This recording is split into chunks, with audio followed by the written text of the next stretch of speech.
Hola, gente, Fernando haciendo otro video para el canal de Supervivencia Moderna y finalmente sucedió. Finlandia acaba de incorporarse oficialmente a la OTAN. Esto es lo que estábamos viendo en las noticias recién.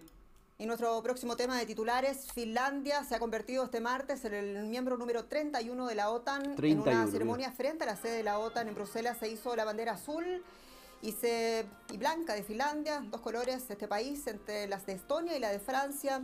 El presidente finlandés Sauli Niinisto saludaba este hecho como Sí, está para que bastante abandone. contento. En general la gente de Finlandia está bastante contenta, están bastante más tranquilos siendo miembros NATO porque, bueno, de la OTAN porque evidentemente significa que es mucho, pero mucho menos probable que tengas una incursión de los rusos en Finlandia.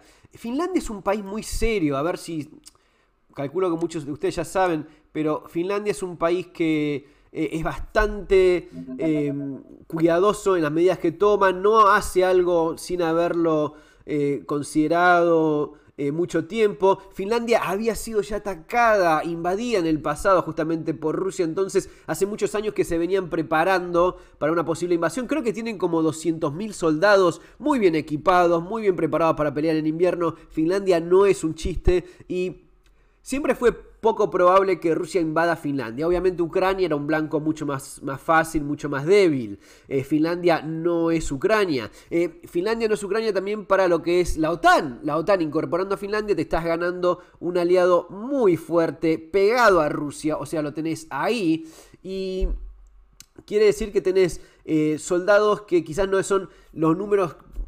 Una de las cosas que pasa con los rusos es que tiran cualquier cosa al campo de batalla. En Finlandia, cada soldado que tenés está debidamente entrenado, preparado, motivado para defender su país. Es una cosa completamente distinta a lo que tenés del otro lado de la frontera.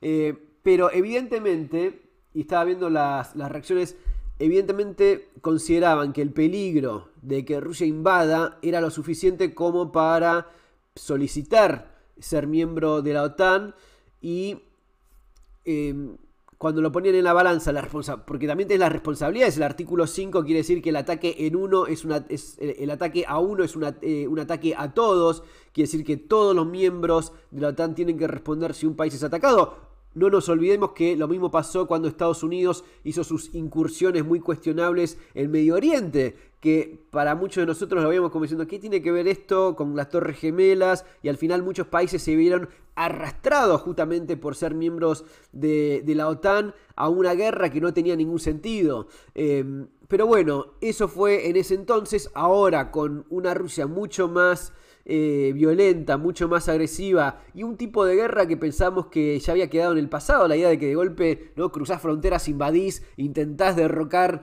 al presidente y colocar uno propio y tomar un país entero. Eso era medio como que ya se había pasado la etapa de las conquistas de esa manera. Pero no, evidentemente en Rusia tenían una idea distinta. Lo hacen en Bielorrusia, lo estaban haciendo hace no tanto en Ucrania también. Cuando las cosas cambiaron no les gustó y bueno, reaccionaron como suelen reaccionar los rusos, que es si lo puedo tomar, lo hago.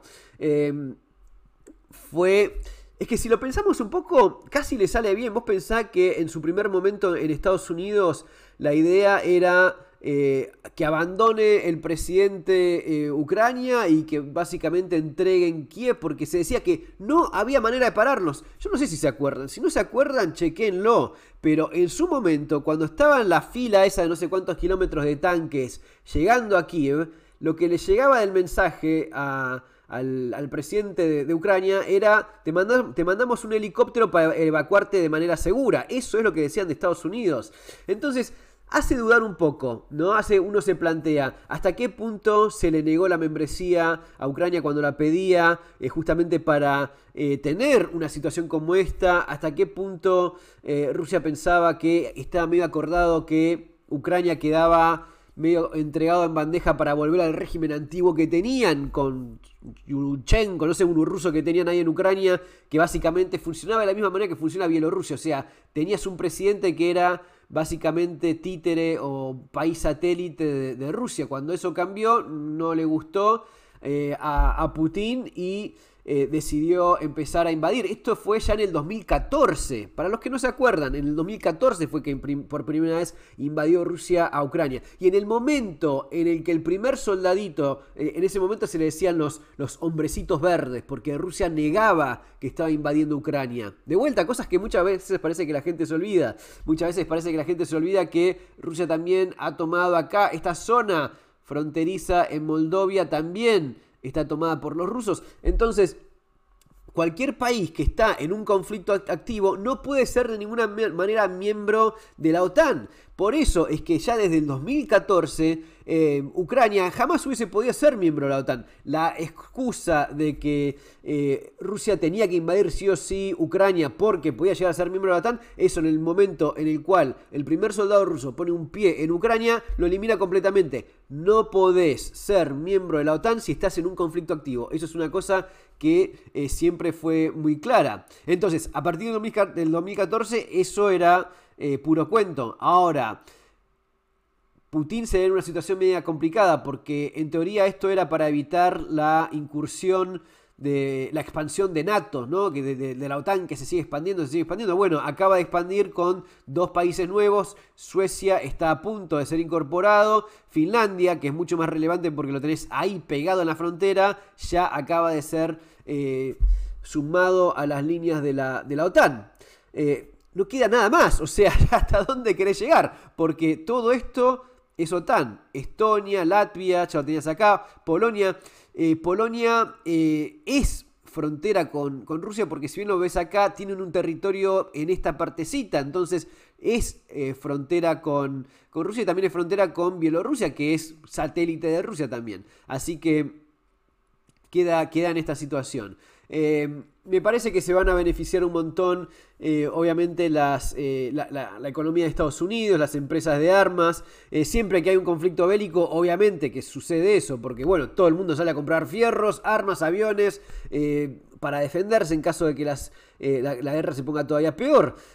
Rusia no va a ir a ningún lado con esto. O sea, lo que vos ves hoy en Ucrania se puede extender durante años y lo único que hace es ir desangrando de manera lenta cada vez más y más a Rusia. Los que más sufren obviamente son los ucranianos que viven en un país en guerra, en especial en las zonas de conflicto y en que en cualquier parte del territorio puede caer una bomba en cualquier momento. Entonces lo peor se lo lleva Ucrania, Rusia va a quedar en las ruinas, lo cual uno se pregunta, ¿esto es lo que quería Putin? No, definitivamente no es lo que quería Putin. Lo que quería Putin era quedarse con Ucrania de un saque y tener una situación parecida a lo que estaba antes o lo que está hoy con Bielorrusia en Ucrania. Eso no funcionó, la gente estaba muy decidida a que los rusos no iban a ser bienvenidos de ninguna manera. El Zelensky se plantó ahí sorprendiendo, calcula, más de uno, especialmente en Estados Unidos, y las cosas se terminaron dando de esta manera.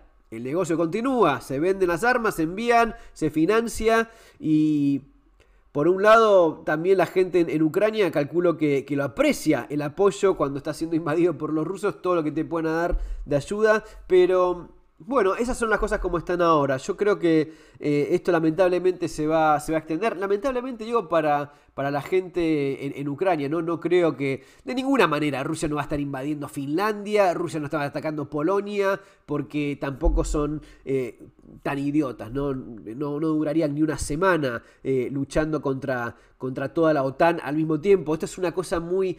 Yo entiendo que hay un montón de gente que cae en esto ¿no? Los alarmistas, el pánico, no, que es la tercera guerra, acá no hay tercera guerra mundial, olvídate, y cada día que pasa es menos probable por un simple motivo: si vos no le podés ganar a Ucrania, si vos venís perdiendo de hecho en Ucrania, no te podés pelear con toda la OTAN, no te puedes pelear con Estados Unidos, Alemania, Francia, Polonia, Inglaterra, toda Europa y Estados Unidos en contra tuya, porque los chinos tampoco comen vidrio, más que mandarte algo de armas no van a hacer, y esta no la vas a ganar. Pero bueno, son jugadas en las cuales se benefician ciertos jugadores, hay algunos que no se benefician tanto.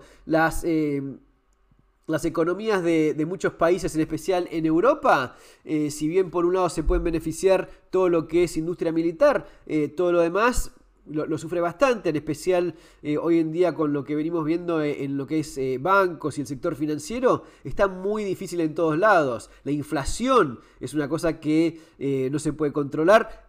Y si bien se lo justifica con la guerra en Ucrania, la verdad es que esto ya viene de probablemente de la época de la pandemia, cuando destruyeron las economías, cuando hicieron una enorme transferencia de riqueza del mundo entero a las élites más poderosas y más ricas, que también acá siempre terminan ganando, porque de una manera o la otra siempre sacan su tajada. Pero yo calculo que los países que más, Francia, bueno, Reino Unido está en una situación muy difícil también. Europa probablemente se ve mucho más perjudicada que Estados Unidos, aunque Estados Unidos también tiene problemas internos muy, muy serios, muy graves, que le terminan pegando también en la economía y también en la sociedad. Pero bueno, gente, eso sería todo por ahora. Nos vemos en el próximo video. Tengan todos un excelente día. Cuídense.